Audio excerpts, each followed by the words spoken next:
Nah, untuk masa COVID ini juga lebih menguntungkan karena apa? Antara pasien yang satu dan yang lain tidak bertemu.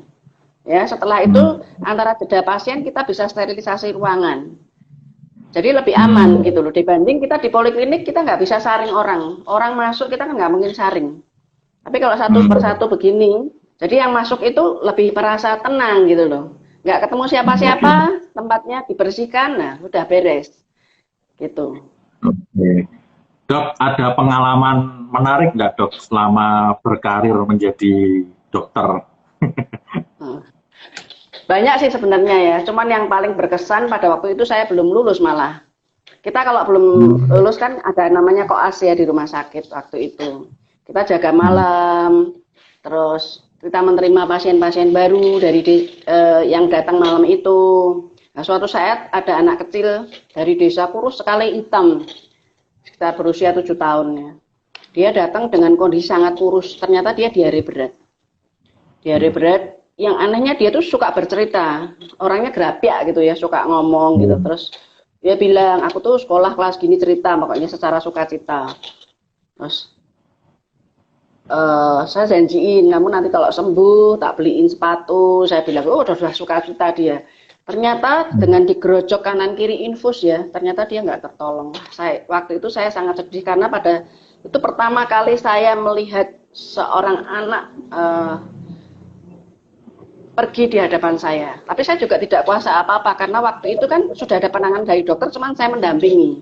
Dan saya menerima waktu dia masuk, saya juga sempat menungguin. Pada waktu dia diinfus, kita hitung cairan infusnya gitu. Tapi ya memang itu akhirnya saya juga ikut nangis setelah dia pergi. Saya menyesal kenapa itu harus terjadi gitu. Tapi ya bagaimana lagi itu pengalaman saya pertama yang sampai saat ini saya tidak pernah lupa. Karena itu berhadapan dengan menungguin walaupun itu bukan siapa-siapa, tapi dia sudah sedemikian berkesan untuk saya, anak itu. Ya, ya profesi dokter itu menurut saya sungguh berat sekali ya, seperti Iya, itu. Bahkan kita menghadapi case-case seperti yang tadi dokter betul. ceritakan, ya kita Iya, punya keinginan ingin menolong, ingin membantu, tapi pada akhirnya Tuhan berkehendak lain ya. Mungkin rasanya iya, benar-benar sangat sedih ya. Tapi kalau iya. kita bisa menolong, kita mungkin beda ya rasanya justru bangga, senang, puas seperti itu ya dok ya. Pada waktu kita mengobatin seorang pasien ya, begitu dia diobatin sembuh gitu, rasanya kita tuh nggak bisa dibeli dengan apa-apa. Bukan masalah duit atau apanya, tapi rasanya, aduh kok bisa ya, gitu kok mampu, kok bisa sembuh. Jadi kita ikut sukacita juga dengan sukacitanya pasien tersebut. Gitu. Itu yang tidak bisa kita beli dengan apapun. Sampai sekarang pun saya juga merasakan itu, gitu loh. Saya merasa saya bukan siapa-siapa, tapi saya ngobatin kok bisa sembuh ya. Kok saya bersyukur gitu loh. Dan saya ikut hanyut di dalam kegembiraan sukacita dari pasien saya itu, biasanya gitu. Dok, ini kan lagi ada pandemi ya, pandemi Iya, virus ya. COVID-19. Apakah dokter masih menerima pasien? Dan kalau masih menerima, protokol kesehatannya gimana dok?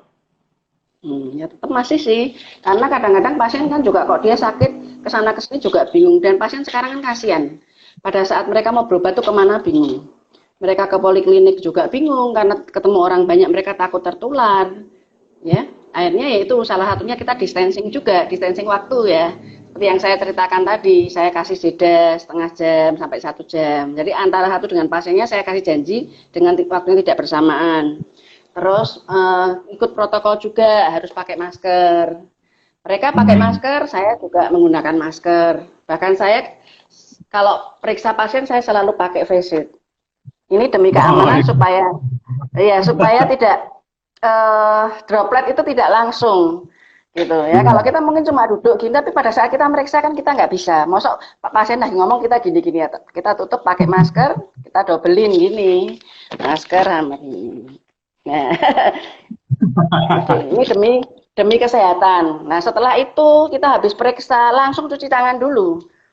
Jadi nggak boleh seperti biasa kan kita setelah selesai pasien, nah ini setelah kita periksa langsung cuci tangan lagi. Jadi memang cuci tangannya dipersering gitu supaya lebih aman gitu untuk semuanya, untuk saya maupun untuk pasien-pasien berikutnya gitu.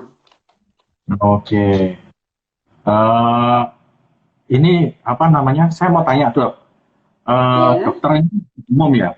Nah, ya. misalkan nih dok, saya sakit gigi dok, sebaiknya gimana dok? Ditunda dulu apa? Saya langsung ke gigi dok. Nah, kalau sakitnya masih bisa ditahan, ya, misal saya kasih obat, dikasih obat dulu. Tapi seandainya memang tidak bisa, nggak apa-apa. Jadi ada dokter-dokter tertentu yang mereka buka jam tertentu. Jadi sama juga dengan saya dijanjiin pasiennya dengan jam-jam tertentu supaya mereka tidak bertemu. Dan dokter gigi itu jauh lebih berat karena mereka harus pakai beberapa lapis masker. Selain masker yang ini, masker N95, mereka juga pakai masker bedah. Masker bedah itu seperti ini.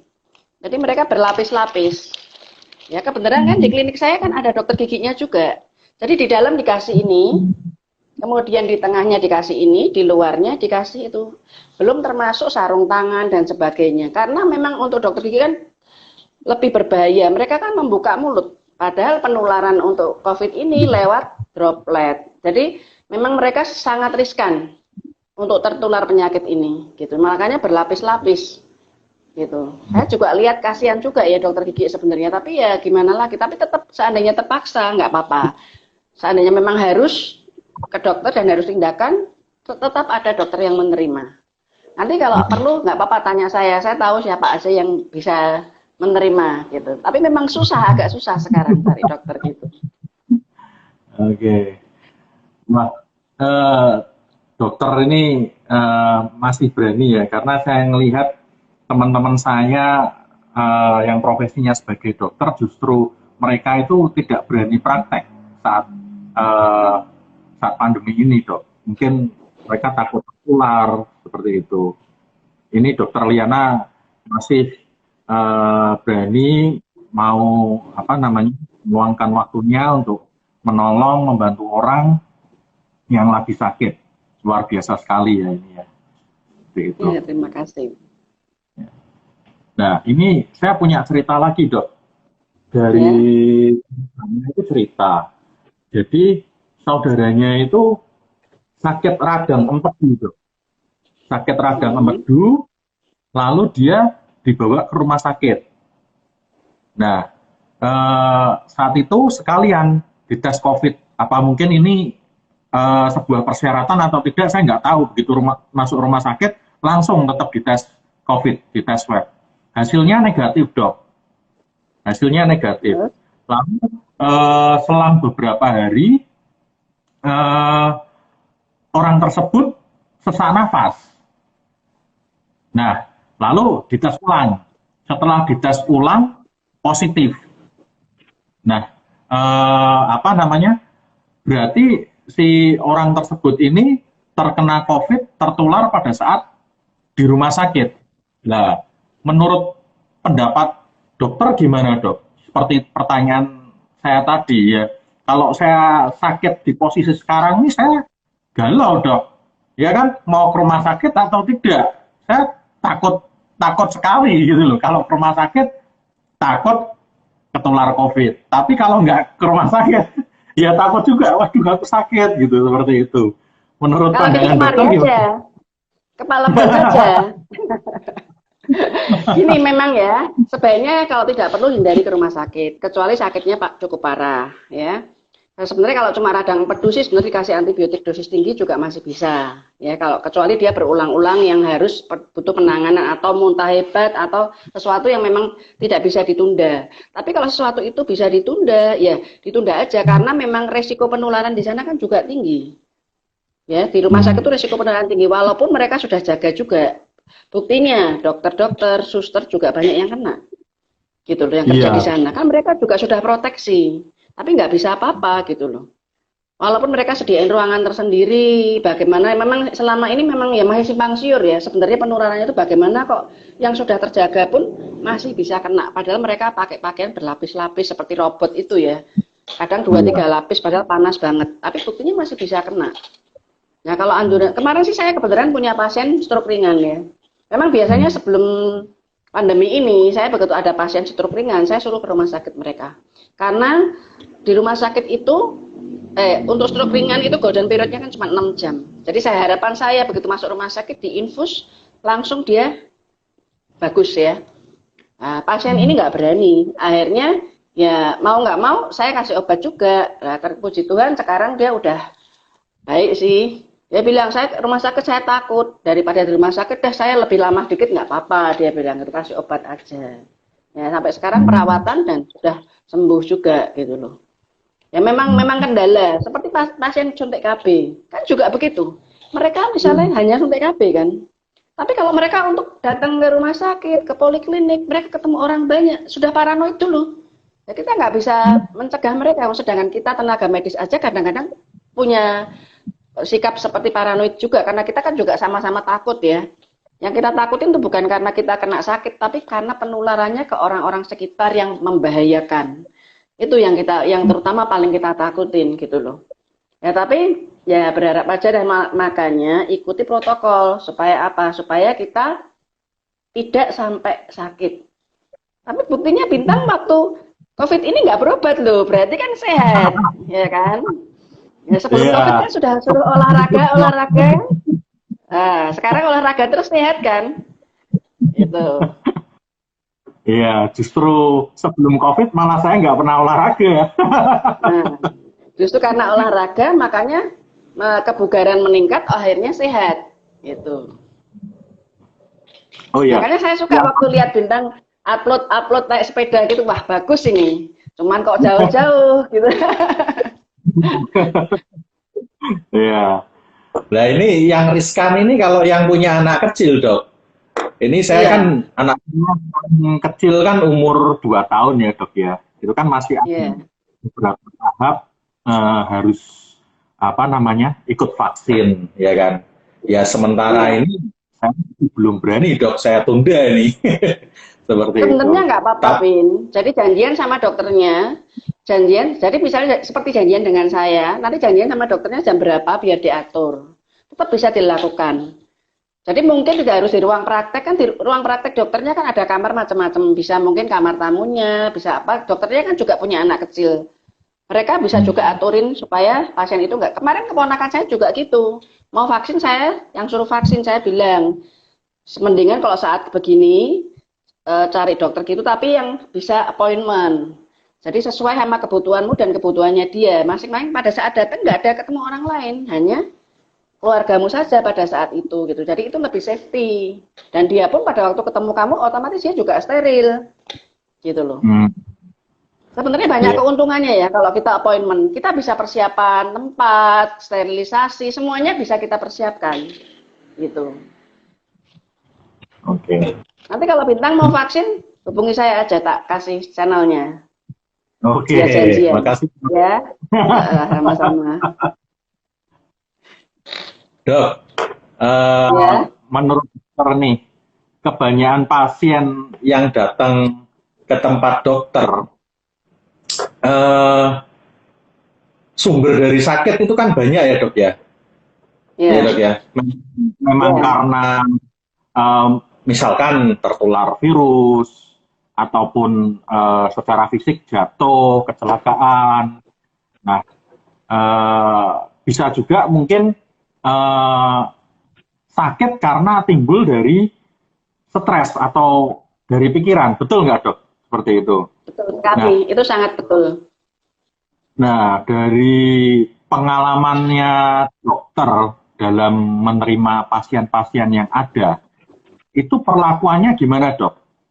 Terhadap seorang pasien yang mungkin ternyata akar dari permasalahannya itu dari stres sehingga menimbulkan sakit. Jadi kan saya ingin bertanya nih dok, saya mewakili dari pengusaha. Saya kan juga pengusaha ya, saya bisnismen juga. Pasti kita sebagai pengusaha kan kadang kita punya beban pikiran yang sangat berat, ya kan? Kita kerjaan ini gimana, urusannya juga banyak seperti itu. Kadang kan kita timbul stres juga. Nah, maksudnya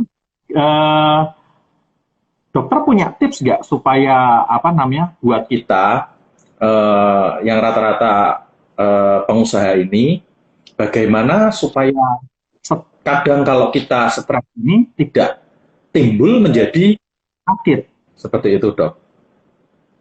Ya, saya memang biasanya untuk pasien-pasien saya lebih banyak edukasi. Jadi saya kalau memeriksa pasien, biasanya kecuali batuk pilek biasa ya, itu pun tetap ada edukasinya. Apalagi kalau pasien itu saya curigai dia depresi. Ya, seperti pengalaman pasien saya yang stroke tadi, gara-gara COVID, dia pikiran akhirnya stroke. Jadi stroke-nya bukan karena penyakit, tapi karena dia pikiran nggak bisa tidur, tensinya tinggi, akhirnya terjadi kelemahan tubuh. Nah, itu yang saya tekankan memang edukasinya, supaya dia merubah paradigmanya, harus bisa menerima. Karena mau nggak mau kita harus berdamai dengan COVID. Kita tidak mungkin bertentangan, ya kan? Ya bagaimana caranya? Kita ikuti protokol pemerintah. Saya juga membantu mengedukasi mereka seperti apa juga yang saya lakukan. Gitu. Saya berharap memang semua orang saat sekarang, terutama pengusaha paling bingung. Usaha susah ya, apa-apa susah, pabrik banyak yang tutup, pekerja banyak yang tapi kalau apa namanya, kalau mereka misalnya terus terhanyut seperti itu, mereka akan depresi. Nah, itu biasanya memang saya edukasi lebih panjang. Jadi supaya mereka bisa merubah paradigma mereka bahwa orang sakit itu bisa dicegah, bisa diatasi, asal kita mau. Jadi tidak hanya dengan obat. Gitu. Kalau dengan obat gampang ya, kita beli di apotek aja mudah.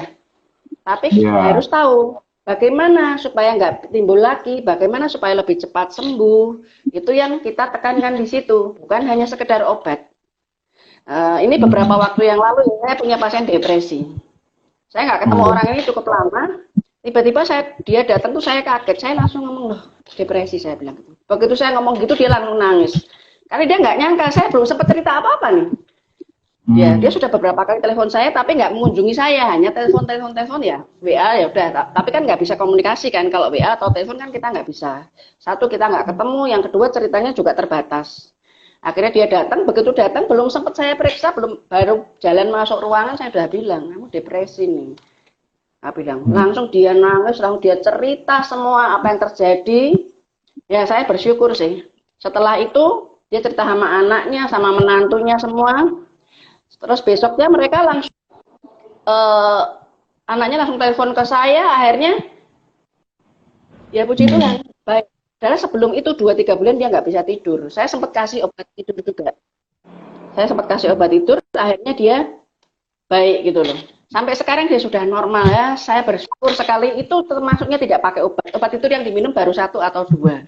Itu tanpa obat. Hanya kan setelah itu dia cerita. Gimana? Tanpa obat ya, Dok ya, berarti ya.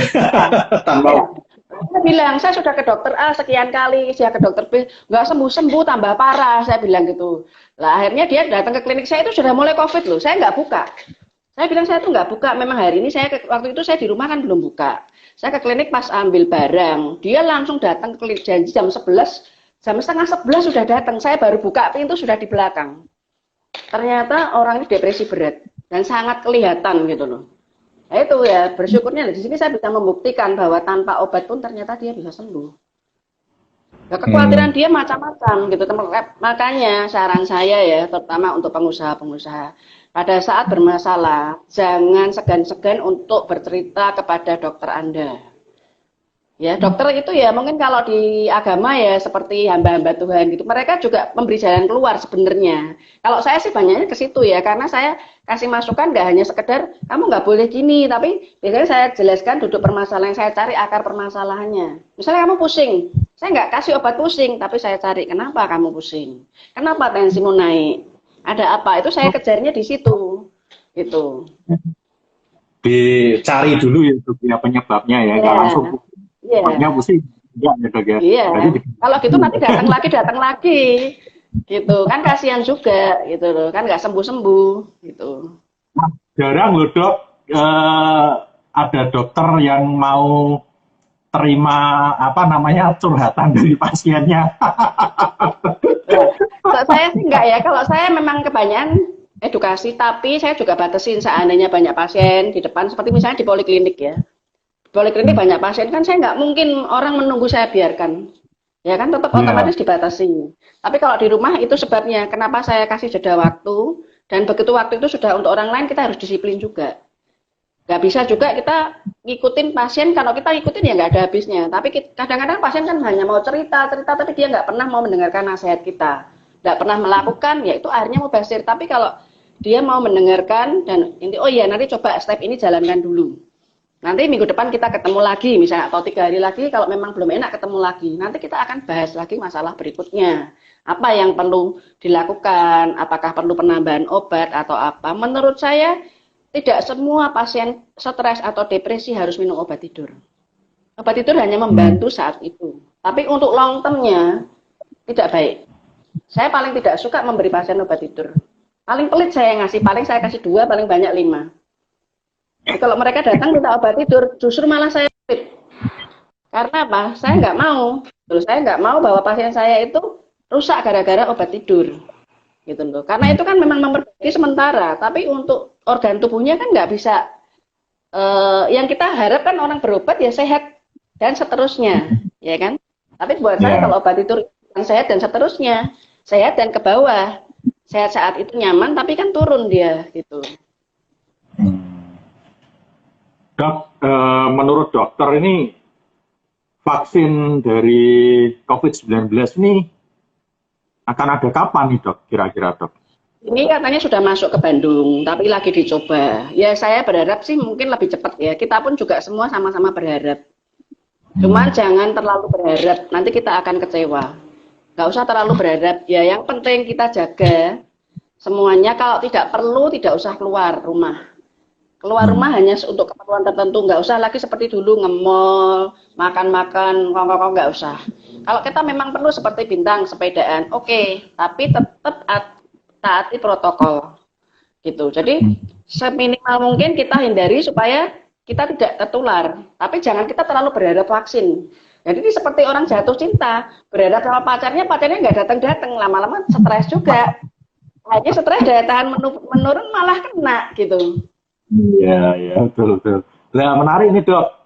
Sekarang kan lagi booming sepeda ya dok ya. Semua sepedaan. Ini apa namanya, semua bisnis pada lesu semua, kecuali yang punya toko sepeda. Rame tokonya, Iya, sampahnya kosong. iya.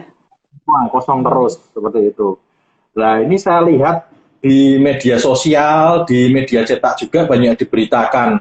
Seperti minggu kemarin saya lihat ada berita dari Instagram itu di jalur Gunung Telomoyo itu, wah itu umpel-umpelan, desek-desekan sekali dok, banyak orang yang naik sepeda ke sana. Jadi wah seperti cendol di dalam itulah dawet lah seperti itu. Nah, menurut dokter ini gimana protokol kesehatan untuk kita-kita yang hobi sepeda itu harus gimana dok untuk menjaga Iya. dari penularan COVID-19 Um, ini? kalau sampai umpel-umpelan itu sebenarnya sudah melanggar protokol, ya. Walaupun mungkin pakai masker, pakai face shield, tapi umpel-umpelan tetap melanggar. Kan tidak semua orang pakai masker dan face shield secara benar. Mungkin mereka keluar kena tubuh kita, pakai kita dan sebagainya kan karena terlalu umpel-umpelan. Biasanya saya kan ke Simpang 5 sering awalnya saya ke Simpang 5. Kalau pas rame itu tidak boleh melepaskan masker. Tutup full sampai ke Hmm, hidung. Cuman kadang-kadang kita pakai masker, jangankan kita pada waktu nyepeda ya, pada waktu kita duduk gini aja pakai terus, rasanya kan nggak nyaman, karena oksigen iya, nggak bisa masuk dengan sempurna, otomatis pernafasan kita juga nggak nyaman, ya. Biasanya saya kalau sudah jalan, apalagi nanjak misalnya, tapi jalanan harus sepi ya, jalanan nggak boleh minimal jarak 2 meter sama orang lain, kecuali bersebelahan, tapi itu pun ada jarak sekitar 1 meter. Kita boleh lepas, tapi hanya diturunkan sebatas ini, turunkan ke sini. Gitu. Tapi hmm, begitu kita jalan lagi sini, begitu kita agak sesek lagi, misal agak nggak nyaman, turunkan lagi. Karena kita juga butuh oksigen. Dan kita kan iya, tujuannya olahraga, selain mengolahkan tubuh kan juga memasukkan oksigen yang segar ke tubuh kita. Kalau oksigennya aja dihambat, berarti kan kita rugi juga tuh aslinya. Gitu. iya, betul. Makanya kalau bisa, kalau kita menyepeda itu jangan cari tempat yang ramai. cari tempat yang sepi. Kayaknya Bintang udah melakukan deh, saya lihat kemarin di Bandungan, Salatiga, cuman oleh-olehnya nggak sampai ke sini, tahunya nggak sampai ke sini. Nah itu bagus sebenarnya. Kalau saya sama teman tuh memang sukanya ke pedesaan, cari jalan-jalan yang sepi. Kita menghindari jalan raya sih sebetulnya. Cuman ya memang harus lewat jalan raya untuk menuju ke lokasi tersebut. Memang mau tidak mau lewat jalan raya dulu. Ya. Tapi hati-hati aja, hati-hati karena kendaraan yang keluar masuk itu kan banyak. Ya, cuman tetap kalau ada orang ramai, lebih baik hindari atau ganti tempat. Jangan kita nimbrung, wah ramai langsung kita nimbrung, itu resikonya terlalu tinggi. Gitu. Jangan, istilahnya orang Jawanya bilang ojo gampang ke. Alah rapopo, aku sudah pakai masker, aku sudah bawa face shield, sudah semua gitu. Tapi ternyata kita nggak jaga dropletnya secara langsung, singgungan dengan orang lain. Kita kan nggak tahu orang lain itu tubuhnya ada dropletnya atau tidak. Ya kan? Nah di situ bahayanya. Makanya seperti di pasar, di apa ya harus dihindari juga. Makanya sekarang kan banyak orang jual lewat online. Supaya apa? Kita menghindari supaya kita bersinggungan dengan orang lain. Gitu. Dok, apakah olahraga sepeda ini baik bagi kesehatan jantung, Dok? Karena kemarin saya sempat baca artikel itu, Dok. Ya, saya baca artikel itu bagus sekali. Katanya setelah kita bersepeda, kita jalan mengayu selama 30 menit, ada hormon apa ya? Ada hormon yang keluar itu yang menyebabkan seperti itu. Berapa lama kita mengayu itu bisa membuat jantung kita sehat dan istilahnya jauh dari penyakit jantung. Betul nggak, Dok, itu, Dok? Sebenarnya gini, memang membantu. Cuman kan sakit jantung tidak sumbernya hanya berasal dari olahraga aja. Dari pola makan, pola pikir, sebagainya. Ini sekarang yang kita bahas yang dari sepeda. Dengan kita bersepeda, kita akan melakukan kegiatan yang rutin ya, ngejot terus kan, ya kan? Itu otomatis jantung bekerja lebih sempurna. Memang itu lebih bagus, ya. Tapi bukan berarti kita sudah nyepeda bagus, yang lain makan macam-macam tanpa diet sembarangan, nanti jantungnya nggak kena. Nah, kalau orang sudah punya tensi kan juga nggak boleh berlebihan. Yang penting orang itu olahraga secukupnya, jangan berlebihan. Kalau capek juga istirahat. Kalau sesek maskernya dilepas. Ya. Kalau saya lihat, saya kan sepeda baru belum ada 10 kali ya. Tadinya kan saya berenang tadinya. Karena terpaksa kolam renang tidak boleh dipakai, akhirnya saya sepeda. Saya lihat sepeda ini memang pada waktu menanjak itu capek, kakinya capek, nafasnya juga capek. Tapi recovery-nya cepat sekali. Jadi begitu saya turun berhenti nggak sampai 5 menit, semua sudah hilang. Capeknya juga sudah enggak, kakinya sudah enggak sakit, untuk ngejot lagi siap. Gitu. Jadi saya lihat di situ bagusnya apa? Makanya kita nggak capek. Dan kenapa kok olahraga sepeda itu juga sehat? Karena kita happy. Kita ketemu teman-teman, enjoy, ngobrol. Jadi kita seperti bersosialisasi juga. Gitu, bersosialisasi dengan teman-teman kita yang jarang ketemu, kita dengan kesukaan yang sama. Setelah kita selfie, foto, kita kan suka. Otomatis daya tahan tubuh kita meningkat, ya kan? Nah, itu yang secara itu otomatis kita lebih sehat. Gitu. Tapi tetap social distancing ya, Dok ya. Ya, harus. Nggak boleh, walaupun itu teman sepeda kita, nggak boleh kita terlalu jejer-jejer, nggak pakai masker. Saya biasanya kalau itu saya tetap harus pakai masker, nggak boleh. Kalau orangnya ngeyel ya sudah, kita jangan deket-deket aja. Yang penting kita tetap pakai. Kan ada gambaran itu, kalau yang satu pakai, yang satu nggak bagaimana. Tapi yang paling bagus adalah dua-dua pakai. Itu paling aman, gitu loh. Ya, walaupun pemerintah membolehkan untuk olahraga seperti itu, nggak, karena orang salah ya. Sudah tahu sesek nggak mau berhenti, malah digenjot terus. Kalau saya ya minimal tak turunkan nggak bisa, saya berhenti. Tak buka dulu, istirahat dulu. Otomatis seseknya kan hilang karena kita bisa menghirup. Oksigen nggak bisa masuk terus-menerus, otomatis orang tersebut lama-lama hipoksia, kekurangan oksigen. Nah ini yang berbahaya, yang kadang-kadang tidak kita sadari. Barusan banyak korban juga yang naik sepeda kolaps dan akhirnya meninggal. Karena mereka salah, mereka terlalu memaksakan. Intinya, kita tuh dalam segala hal itu nggak boleh dipaksakan. Sebelum dia sakit, itu otomatis kan dia masih ada keluhan. Kecuali yang sudah punya jantung ya.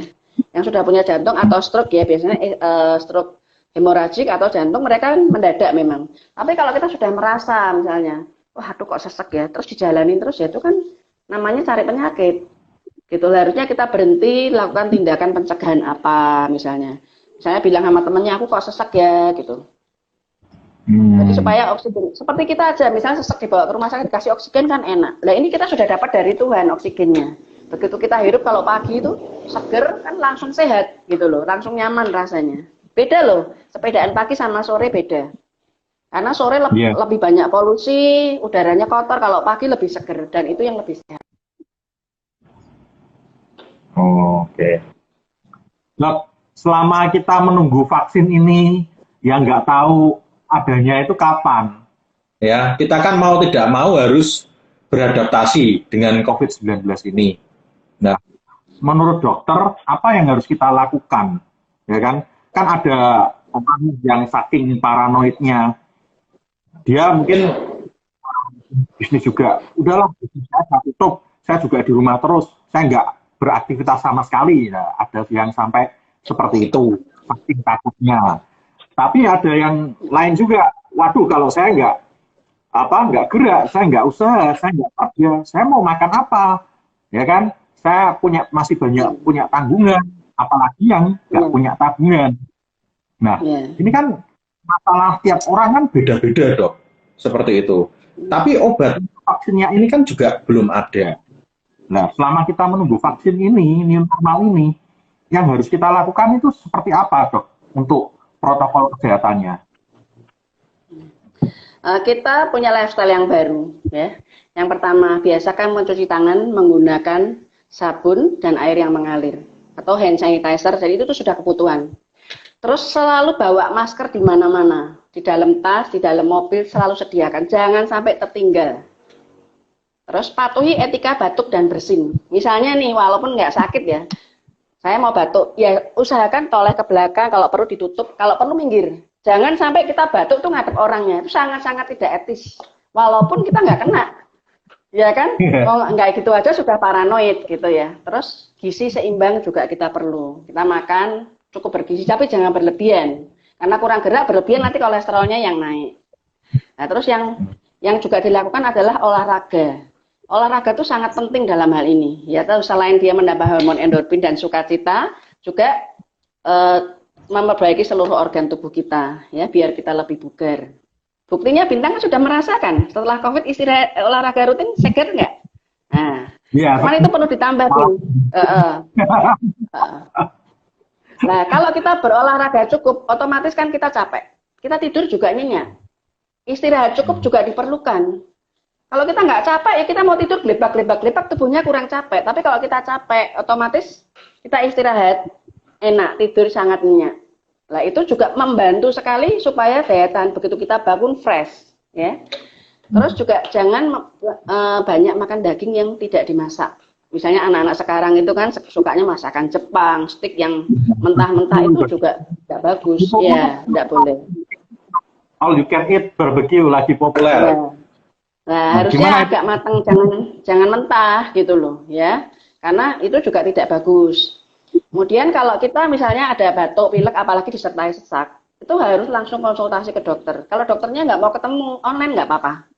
Saya awal-awal COVID saya menerima pasien saya online. Dia pertama WA. Kalau saya nggak jelas, saya ambil alih telepon. Saya harus kejar pertanyaan itu apa yang dikeluhkan. Walaupun kita nggak bisa periksa, tapi minimal kita sudah tahu sejauh mana keluhan dia. Nah, itu aja yang kita kejar, gitu. Sebelum kita rujuk dia ke rumah sakit, selama kita bisa ngatasin dia bisa sembuh, ya sudah, saya nggak pernah rujuk, gitu. Dan untungnya juga nggak ada yang dirujuk akhirnya, karena mereka mau mendengarkan kan, gitu. Terus yang tidak kalah pentingnya konsumsi suplemen. Ya saya konsumsi suplemen, keluarga saya, anak saya, ya suami, pasien-pasien saya juga saya anjurkan. Biasanya saya minum terutama vitamin C, vitamin E, vitamin D, dan echinacea. Itu tiap hari saya minum. Kan mereknya banyak sekali. Nah ini yang membuat saya bingung dok. Ya sekarang sih saya tahu ya, saya bisa konsultasi dengan dokter Liana, tanya. Nah sebelum saya kenal dengan dokter Liana ini, terus terang nih, saya bingung dalam pemilihan beli suplemen ini. Saya itu pedomannya pada waktu itu, istilahnya suplemennya ini yang bermerek, yang mahal, itu pasti bagus. Dulu saya pedomannya itu. Jadi kalau saya beli, mesti carinya malah yang mahal, sama yang sudah terkenal. Tapi ya nggak tahu ya, menurut dokter kan ternyata kan bukan hanya mahal saja, tapi apa yang pas untuk kamu, badan kamu itu butuhnya apa, betul ya dok ya, seperti itu ya Iya, dok. iya, yang diperlukan untuk kamu. Jadi kalau memang sekarang misalnya gini, ada orang yang tidak terlalu mampu, ya toh. Pak suplemen kan macam-macam ya, ada yang harganya agak mahal, walaupun isinya sama, mungkin harganya ada yang separuh. Kita harus lihat juga pasien kita. Misalnya pasien kita tukang becak, kita kan nggak mungkin kasih dia obat-obat yang paten. Apa berarti orang yang tukang becak nggak berhak untuk sembuh, nggak berhak untuk sehat? Ya itu saya sesuaikan sama keadaan pasien, usia, terus ekonomi juga. Yang penting semua tercover. Seandainya misalnya nih vitamin C, vitamin C itu kan sekarang naik dan dicarinya kan susah. Yang tadinya mungkin harganya satu cuma 1.000 bisa ada 2.000, 3.000. Nah kalau orang yang penghasilannya kecil kan ya jangankan untuk beli yang seperti itu, untuk makan aja pas-pasan. Kita bisa pakai vitamin yang murah, atau kita bisa pakai buah-buahan, ya, misalnya jeruk apa gitu, ya, gitu. Jadi kita menyesuaikan. Jadi pasien itu diarahkan sesuai sama kemampuan dia, kemampuan kantongnya, kemampuan tubuhnya, gitu. Soalnya sesuatu yang berlebihan pun untuk tubuh kita juga, walaupun kita mampu untuk beli misalnya, tapi juga belum tentu baik, gitu loh. Nggak asal sengaja kita beli, dikasih tahu ini beli, itu salah. Kalau nggak cocok buat kamu ya nggak ada gunanya, gitu. Nah kalau untuk saya dok, untuk orang yang usianya sekitar 35 tahun, itu suplemen yang harus dikonsumsi apa dok? Kira-kiranya? Kalau saat ini ya, memang karena COVID ya C itu harus, E pun nggak usah tiap hari, apalagi kalau dosisnya tinggi. Ya, kalsium juga nggak usah tiap hari, ya, tapi tetap minum. Dan selain itu kita dapatkan dari tumbuh-tumbuhan, dari buah-buahan. Kadang-kadang nih seperti saya ya, hampir tiap hari saya bikin lemon. Kalau nggak lemon, jeruk peres itu. Kalau nggak, saya bikin jeruk nipis. Itu hampir tiap hari, walaupun saya juga konsumsi vitamin C. Dan saya juga konsumsi echinacea. Echinacea itu bagus sekali untuk meningkatkan daya tahan tubuh. Itu saya sampai... Echinacea itu untuk meningkatkan daya tahan tubuh, imunobooster, gitu loh. Jadi bagus juga itu, ya. Tapi ya itu pun kan makanya sebaiknya berkonsultasi dengan dokter supaya tidak berlebihan. Apapun, minum vitamin juga jangan berlebihan, gitu. Jadi misalnya nih kadang-kadang ada pasien ya dikasih dokter misalnya obat darah tinggi. Ini pernah nih terjadi.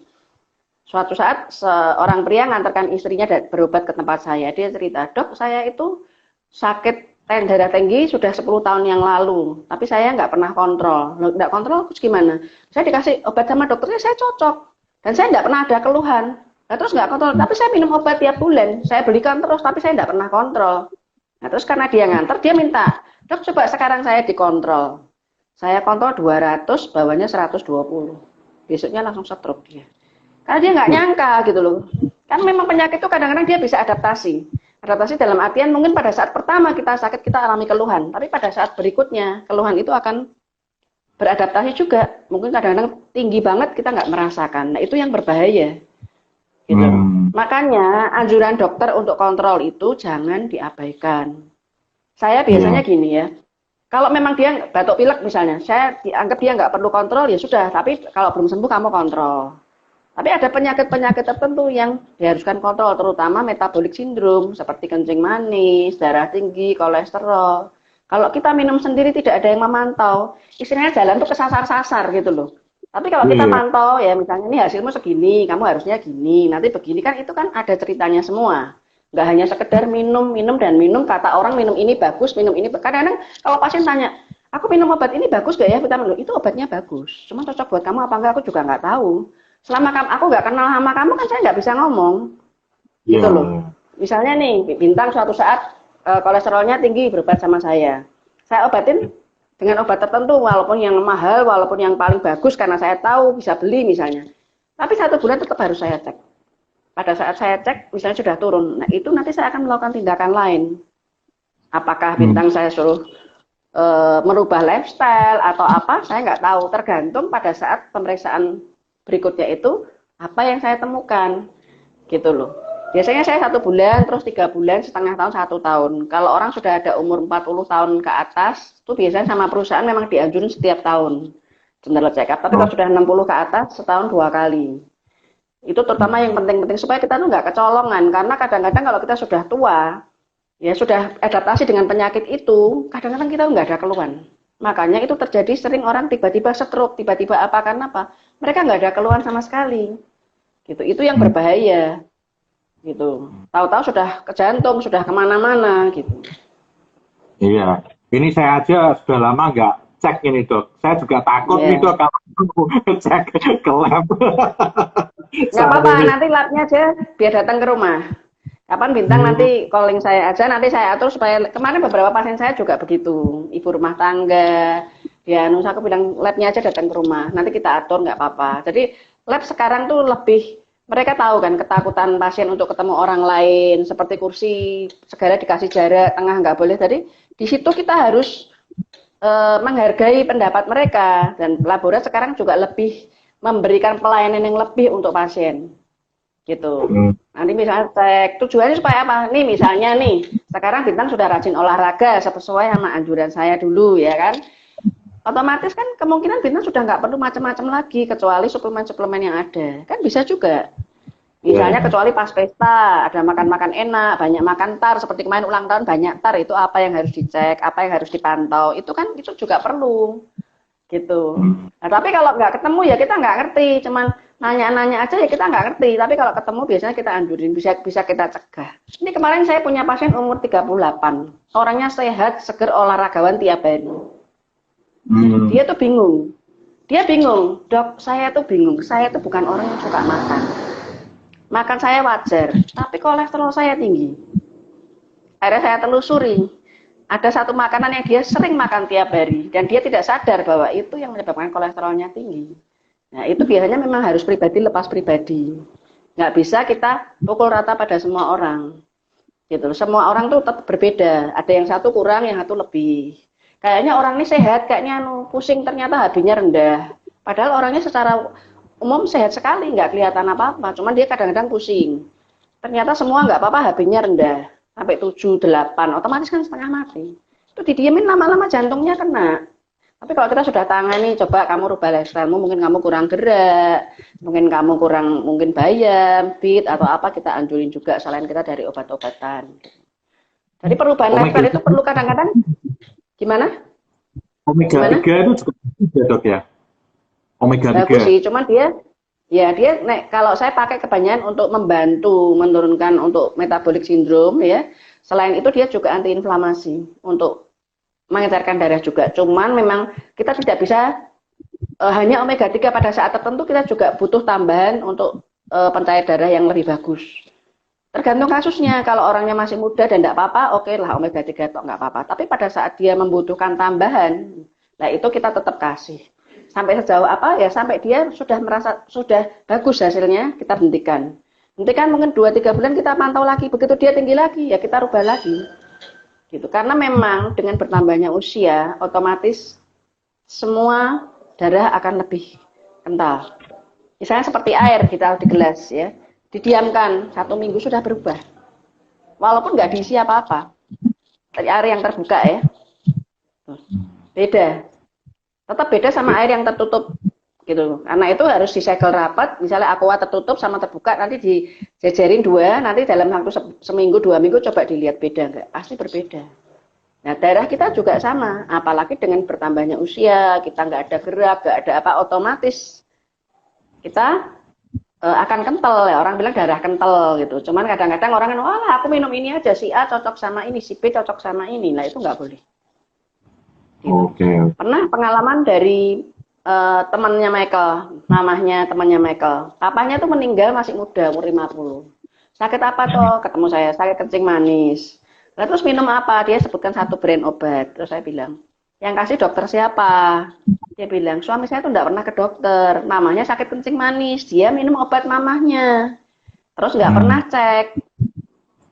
Gitu. Akhirnya, ya namanya kan nggak terkontrol. Jadi minum obat belum berarti berkontrol. Kontrol sama minum obat beda. Kontrol saja tanpa minum obat juga nggak betul. Minum obat saja tanpa kontrol juga nggak betul. ya harus diimbangi dengan kontrol supaya apa, lebih tahu harusnya saya bagaimana itu. Nggak cuma sekedar minum akhirnya kan nggak berguna karena sama aja dia seperti bukan minum obat, tidak sesuai sama yang dibutuhkan oleh tubuhnya gitu. Oke. Nah, berarti bagi teman-teman nih yang sekarang lagi sakit atau ingin cek lab, jangan takut, bisa hubungi Dokter Liana, nanti bisa janjian ya dok ya. Ya. Sesuai kesehatan, aman lah. Ya. Nanti bisa tanya Pak Bintang nomor saya, ya Pak. Ya. Iya.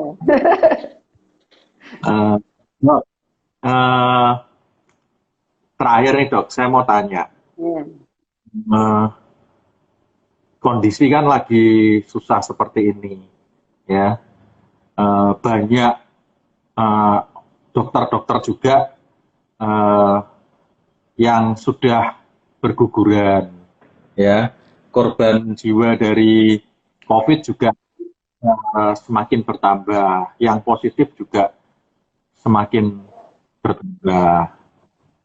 Nah, dokter punya pesan nggak bagi teman-teman dokter sekarang yang lagi menangani COVID dan bagi apa namanya kita semua masyarakat yang ada di Indonesia ini, seperti itu. Jadi kan kita sudah tahu ya, pemerintah sudah anjurin bagaimana kita untuk mengikuti protokol-protokol mereka, ikutin itu aja, terus jaga hati. Jangan hati kita itu diisi dengan hal-hal yang membuat kita stres. Walaupun kondisi di dalam rumah sebenarnya WFH ini kan membuat kita cukup stres ya, apalagi kita yang biasa keluar. Tapi kita harus bisa menggantinya dengan sesuatu yang lain. Ya, jadi misalnya nih, saya nggak bisa renang, saya nyepeda, ya, jalan pagi itu juga happy. Saya jalan sendirian tuh jam 4:30 sudah keluar rumah. Karena apa? Kita supaya bergabung dengan dunia luar, kita juga enjoy karena itu akan meningkatkan daya tahan tubuh. Nah, untuk dokter-dokter memang agak sulit ya, karena bagaimana ya kita di jam di apa namanya di bank ya, masuk ke bank, masuk ke tempatnya Bintang kan juga langsung gini. Kalau ke dokter boleh nggak gini? Gini tuh nggak boleh masuk, kira-kira boleh nggak? Kan nggak mungkin. Justru dokter orang gini langsung lebih harus masuk. Tambah giginya tambah tinggi, tambah harus masuk karena mereka membutuhkan itu. Nah, tapi ini memang yang harus barriernya yang kita harus benar-benar jaga. Itu boros sekali ya. Jadi sudah kita hitung itu seperti N95 ini kan mahal. Ya toh? Iya. Ini banyak dipakai bisa berapa kali aja. Ya toh, masker berapa kali terus memang akhirnya kos pengobatan jadi lebih mahal. Karena apa? Karena kita otomatis kita harus membeli itu untuk barrier kita. Lah kalau kita nggak barrier ya malah dokternya habis semua. Seperti sekarang ambulan di salah satu rumah sakit ya, menjemput itu hampir 1 juta loh, 900.000 sampai 1 juta, bayangin. Kalau dia ditanya, lah kita semua kan harus pakai ini, untuk beli dari mana? Belum termasuk hazmatnya, pakaiannya, sepatu bootnya, semua sarung tangan dan sebagainya.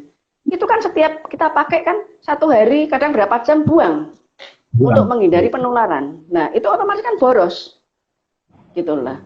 Nah, tapi ya kita mau nggak mau harus melakukan itu, gitu loh. Cuman ya kita jangan juga berlebihan seperlunya. Saya juga nggak pakai yang mahal. Ini dikasih ya toh. Nah, ini beli sendiri tapi kan juga nggak mahal. Tapi yang saya pakai setiap hari yang seperti ini. Terus kalau pas sepedaan saya pakai yang yang agak aksi sedikit gitu. Jadi kita pokoknya tetap pakai, cuma sesuai sama kebutuhan. Misalnya saya di sini ya saya nggak berani. Pas nerima pasien saya nggak berani sembarangan. Karena resikonya kan tinggi. Gitu, hanya menjaga ya ini supaya kita lebih berubah mungkin di Indonesia ya memang terkenal sterilisasinya tuh nggak sebersih di luar ya seperti adik saya tuh kalau pulang ke Indonesia kan di Australia pada saat dia pulang terutama suaminya makan apa sedikit diare sampai nggak berani makan karena di sini tuh coro di dapur tuh biasa. Nah, kalau di luar negeri coro di dapur perusahaannya langsung ditutup. Nah, di situ kan bedanya. Akhirnya dengan kita menerapkan apa yang jadi otomatis sekarang kita lebih bersih, itu otomatis nanti angka kesakitan lebih menurun, ya. Kita sama aja kita dengan memelihara. Cuman kadang-kadang kita tuh ngentengke nih orang bahasa Jawanya. Disuruh gini alah, terlalu ribet banget. Ya kan? Tapi kalau kita sudah kasih masukan gitu ya semuanya sih terserah Anda ya. Cuman kita kasih masukan kan semua yang terbaik gitu loh. Kalau pasien tetap nggak nurut, hanya mau ikut sembarang ya udah. Tapi kita nggak bisa apa-apa toh. Kita hanya memberi anjuran. Kadang-kadang kita pun juga lengah. Itu kemarin lucu, saya turun, saya mau beli obat di apotek. Saya turun. Saya tergesa-gesa karena habis parkir, terus masukin handphone sama masker saya ketinggalan di mobil. Tapi saya sudah terlanjur turun, sudah di depan apotek. Saya lihat orang pakai masker, sampai saya begini-gini tak tutupi. Terus akhirnya saya terima, mau telepon anak saya di mobil, handphonenya ketinggalan semua. Akhirnya saya balik lagi ambil. Nah di sini ternyata jelas sekali bahwa apa kita sudah sangat membutuhkan masker. Itu sudah tidak bisa diungkiri. Kita pun merasa sudah ada yang kurang pada saat kita tidak pakai. Jadi kita nggak pede loh keluar gitu. Orang sekitar semua pakai, aku dewe nggak pakai. Gitu loh. Saya juga pernah waktu sepedaan, saya sudah siap semua, helm, kacamata, siap. Sudah keluar kira-kira 500 meter. Oh iya, aku lupa bawa masker. Balik lagi, balik. Kalau saran saya di dompet sepeda itu sediain aja satu. Supaya pada saat kita lupa, kita tetap punya. Saya biasanya di mobil mesti sedia. Ya toh, terus di tas saya juga sedia. Itulah kemarin itu ya salahnya Pak, ketinggalan di mobil, tasnya itu barusan tak keluarin. Saya mesti sedia beberapa. Gitu loh. Jadi kadang-kadang misalnya nih sepedaan, teman saya sepeda, waduh aku lali ya sudah. Saya pakai punya aku aja nih, aku bawa 2. Saya seringnya bawa ekstra. Karena apa? Ya itu demi keamanan bersama. Sekarang kita kan juga nggak seneng kalau teman kita juga sakit. Ya kita kan juga kepengen dia juga bisa sepedaan terus sama kita. Bagaimana ya kita ikut bukannya melewati ya sebenarnya. Tapi ini demi kebaikan bersama dan untuk kebaikan dia juga sih sebenarnya. Itu walaupun kesannya seakan-akan cerewet ya, tapi sebenarnya kalau saya merasa ini bagian saya. Mengucapkan, bagian melakukan itu tergantung pihak masing-masing. Kita nggak bisa mengharuskan kamu harus begini, semua terserah orang yang kita beri anjuran gitu. Baik. Ada yang mau disampaikan lagi, Dok? Saya kira udah cukup ya, udah lama loh ini. Soalnya putus-putus terus ya. Ya cukuplah sementara ini dulu. Sekali ya Dok, sharingnya terima kasih. Jadi ini teman-teman juga bisa tahu, tadi dokter juga sudah bercerita bagaimana cara memilih suplemen, bagaimana kita pola hidup kita saat new normal. Wah, terima kasih ya Dok yang sudah meluangkan waktu bersama kita semua di sini. Oke, mungkin ini saja, sampai ketemu lagi ya Dok ya. Terima kasih ya Dok. Terima kasih. Ya, terima kasih.